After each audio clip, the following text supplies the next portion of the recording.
Justice for all, paid by one.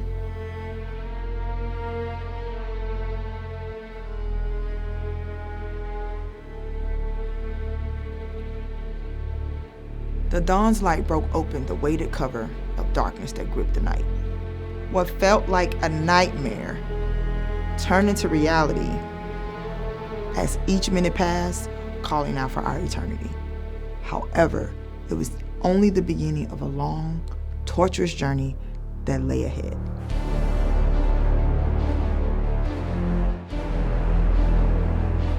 Crowds gathered chanting, "Crucify him! Crucify him!" while many looked onward towards a man that stood with purpose. But guilty, yet perfect.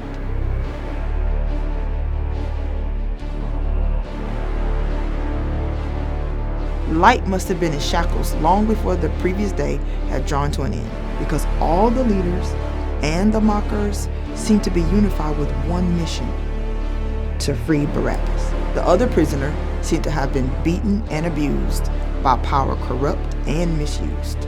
Clothes stained of his blood, his sweat, and even their spit had become a foreshadowing of how low they thought of this man, this Jesus of Nazareth.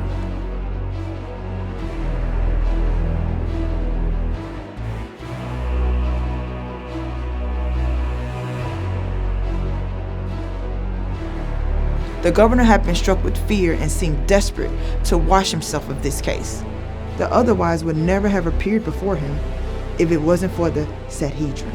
Looking for a way out, Pilate pleaded with Jesus to speak for himself, or even at the very least accept his help. Pilate voiced his power over his life and stated by his authority he could end all of his suffering. Finally, Jesus spoke. He reminded Pilate that his given authority only existed because of the authority that comes from above. The crowd foaming at the mouth, snarling with murmurings of false accusations, picturing thoughts of his crucifixion. Leather straps equipped with bones, nails, and malice. Jesus lying in the dirt instead of on his throne back in his palace. Each whip carving flesh like a starved lion, savoring each bite, lash after lash. The chasm between man and God being brought together by each gash.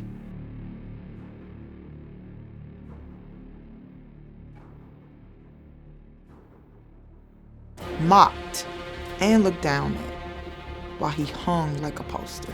His body beaten, but not broken, for the weight of our sins, both known and unspoken.